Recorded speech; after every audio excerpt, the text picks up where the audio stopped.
TV में हूँ आपके साथ फिलहाल कर। दुनिया भर में हज़रत इमाम हुसैन की याद में शिया शौकबारों द्वारा आज मातम निकालकर उनकी याद में जो है जुलूस निकाला जा रहा है। क्यों ये मातम निकाला जाता है और मुहर्रम के 10 दिन क्यों ख़ास हैं, हम एक बार बात करते हैं। जी सर, आज खुद ही मातम निकाला जा रहा है, क्या ये 10 दिन अहम क्यों होते हैं शिया शौकबारों? ये इस्लाम के कैलेंडर का पहला महीना होता है मुहर्रम, और मुहर्रम की पहली तारीख से ही मुहर्रम शुरू हो जाता है। इस्लामियत में इमाम हुसैन ने अपनी 10 तारीख में यानी कि यौम आशूरा में शहादत देकर ये बताया था कि यजीद ने जो कहा वो सब गलत है, हक पे जो है वो हुसैनी है। और यजीद की बैत ना कबूल करके अपने पूरे कुनबे को सर कटा दिया। 10 लोग जानते ही हैं कि करबला की जंग हुई थी जिसमें हज़रत इमाम हुसैन पे उनके साथी 72 शहीद ख़ानदान के लोग शहीद हो गए थे। ये जंग क्यों हुई थी ये भी हम जान लेते हैं। यजीद ने ये कहा था कि कोई वही नहीं हुई, कोई कुरान नहीं आया, कोई नमाज नहीं है। इसीलिए एक शायर ने बहुत खूब कहा है कि नमाज हमको बचाती है हर बला से, मगर नमाज जिसने बचाई वो सर हुसैन का है। तो इसलिए हम ये बनाते हैं और खूनजनी इस वजह से करते हैं कि अगर हम करबला के मैदान में होते हुसैन तो हम अपने खिराज अक़ीदत आपको अपने खून से भी देते। मुहर्रम की पहली तारीख से लेकर और 10 तारीख तक ही ये मातम क्यों किया जाता है? इससे अलग जो साल के अन्य दिन है, क्या उनमें भी किसी तरह की कोई याद, किसी तरह का कोई जलसा प्रोग्राम किया जाता है हज़रत शहीद करबलाओं की याद में? देखिएगा 10 दिन तक लगातार मजलिसें होती हैं, क्योंकि 10 दिन पूरे वाक़यात करबला बताए जाते हैं। पूरे 10 दिन तक वाक़यात करबला, इमाम हुसैन का जो काफ़िला था 10 दिन तक करबला में रहा और 10वें दिन 3 दिन के भूखे प्यासों को शहीद कर दिया गया था।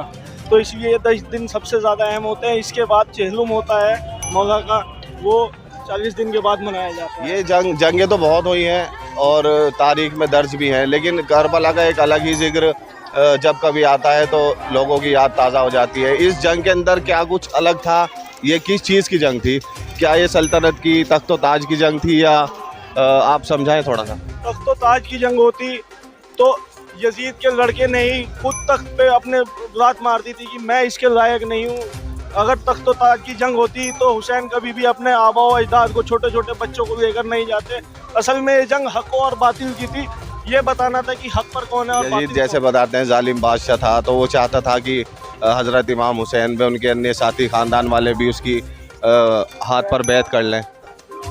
असल में यही था, वो निज़ाम जो था इस्लामियत का निज़ाम बिगाड़ कर वो ये कहता था कि कोई नहीं, कोई वही नहीं आई है, कोई कुरान नहीं है, कोई नमाज नहीं है। उसके दौर में नमाज, जुमे की नमाज 2 दिन पहले, 1 दिन बाद इस तरह से पढ़ी जाती थी और इस्लामियत के पास बिल्कुल उस टाइम कोई ख़ास तवज्जो नहीं दी जा रही थी। इसलिए इमाम हुसैन ने उसके ख़िलाफ़ मुहिम छेड़ी।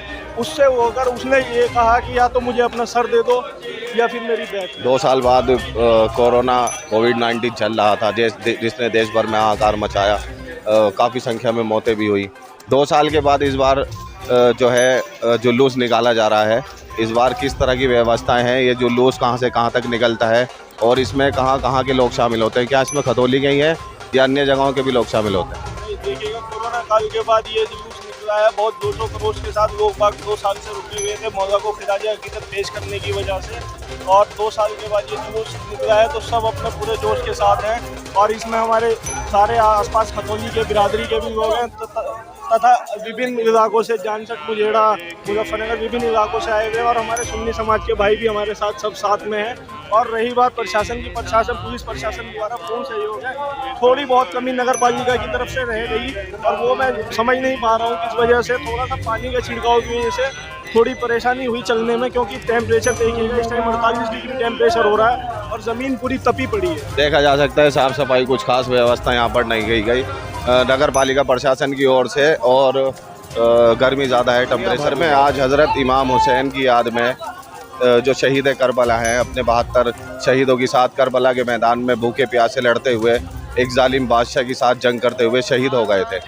तो जैसे उनकी शहादत हुई है, एक इंसानियत का एक पैगाम, किस तरह का क्या मैसेज देना चाहते थे, क्या आप इसको लेकर कहेंगे?